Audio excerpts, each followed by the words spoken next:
माझा मनात संकल्प आहे तुम्हाला गोष्ट आहे एक तरी ब्राह्मण पंक्ती भोजनासाठी घेऊन बसत असतो पण आजच्या दिवशी तो रोज प्रसारी एक वेळी ब्राह्मणांचं आगमन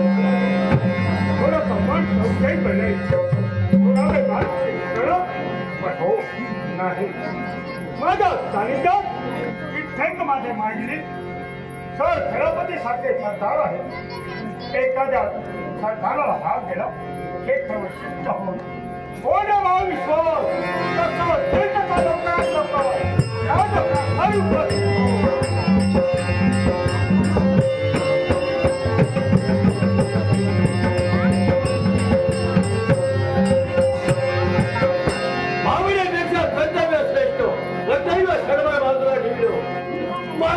हात आगीने कोण नाही विश्वास असील आहे पण आपण त्याला जाणीव करावी राज्यापर्यंत आपण आलोय त्याचा शुभ आणि मंगल असा आशीर्वाद द्यावा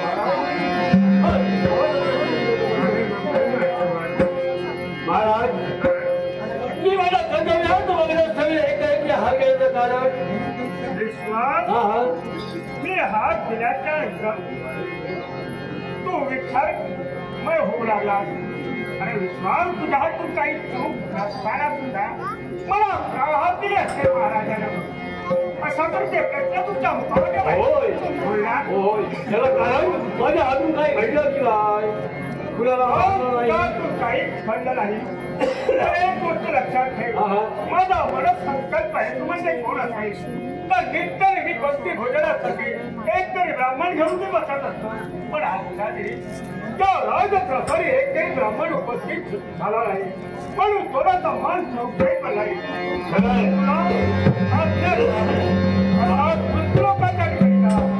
एखाद्या ब्राह्मणाला तुझ्या सोबत घेऊन त्या राजप्रसारी उपस्थित हो महाराज एकंदरीत आपलं मी निरीक्षण केलं असेल तर आपला चेहरा कसा आदराने वेगळा आहे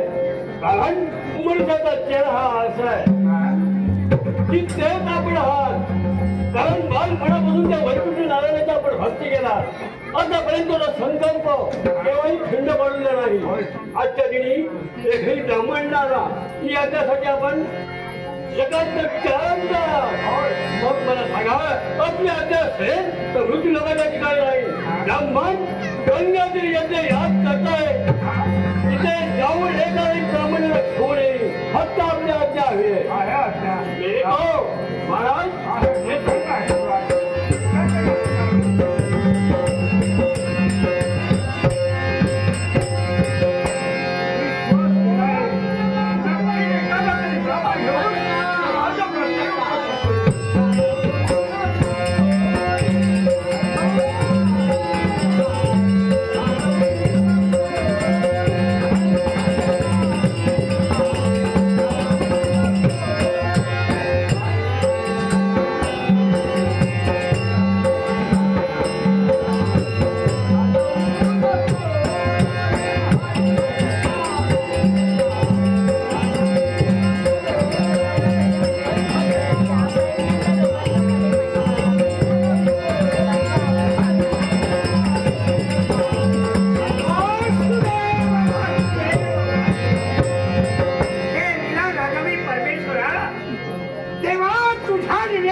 जिथं तुझा वर्णन करता करता हरला गेला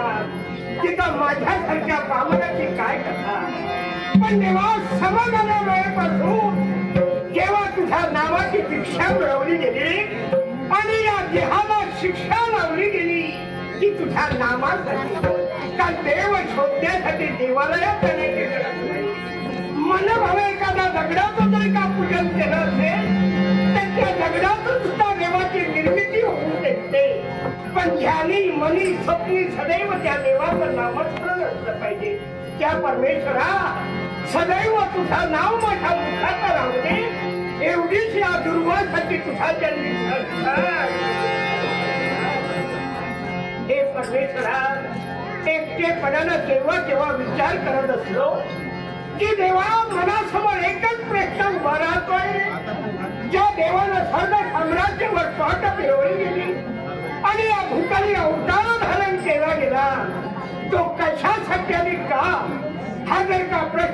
मनासमोर उभा राहिला तर देवा त्या प्रश्नाचं उत्तर सहज सापडतं. ज्या देवानं स्वर्ग साम्राज्यावर पाठ फिरवली गेली आणि या भूतली अवतार धारण केला गेला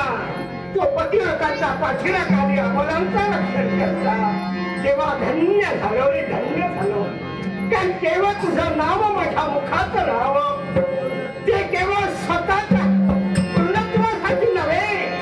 तर विश्वातील मोक्ष जनांचा उद्धार व्हावा त्याला योग्य अशा प्रकारे मार्ग सापडावा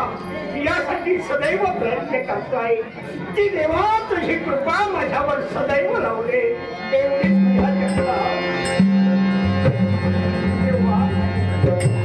बोलता बोलता केव्हा या विजयनगरीपर्यंत येणे जाणे एक माझी मला कल्पना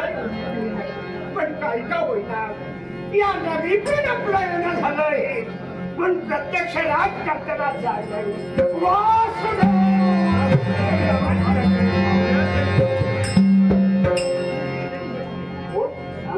तुम्ही अखंड विजयी अखंड तुम्ही म्हटलंय की काही खोटं नाही. साधू संत एकटी घरा दिवाळी दसरा राजा साधू संत एकटी घरा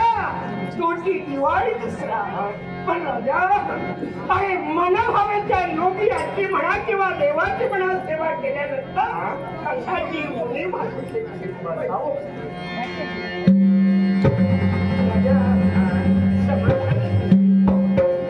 मार्गाने मार्गक्रमण करत असते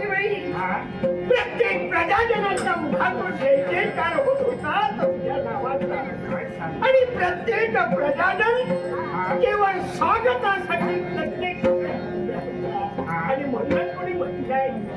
की राजा हा विलाशी कोणी नव्हे.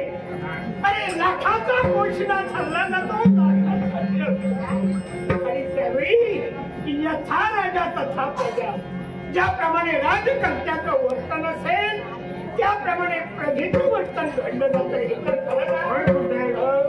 गुरुदेव मला एक सांगावं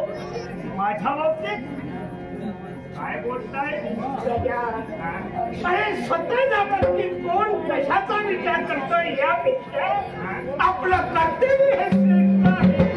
आणि त्या कर्तव्य प्रजेच्या बाबतीत अन्याय केव्हाही करत नाही. प्रजेचं सुख ते राजकर्त्याचं सुख आणि प्रजेचं दुःख ते राजकर्त्याचं झालेला माणूस आजपर्यंत साऱ्या प्रजेला न्याय मी विचार करतोय जर काही माझ्या सवयीत तू बोलण्याचा प्रयत्न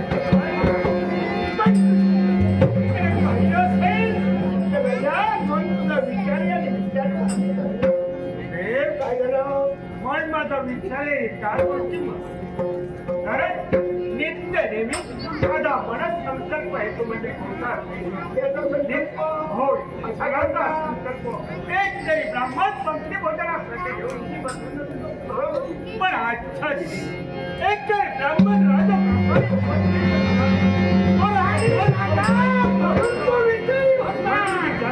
नित्यशा एक तरी ब्राह्मण आपल्या समावेश घ्यावा आणि तदनंतर पंक्ती भोजन करावं आणि ती माध्याची वेळ करून अरे इच्छा जर पवित्र असेल तर ती पूर्ण आतापर्यंत ब्राह्मणांसमोरील केवळ चिंता करू योगायो अरे शुभाक्षर आज जे भोजन होणार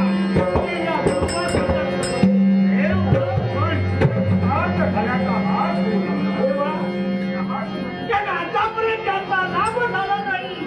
तो लाभ आणि आज तुझ्या पंक्ती भोजनाला वेळ करेल वेळ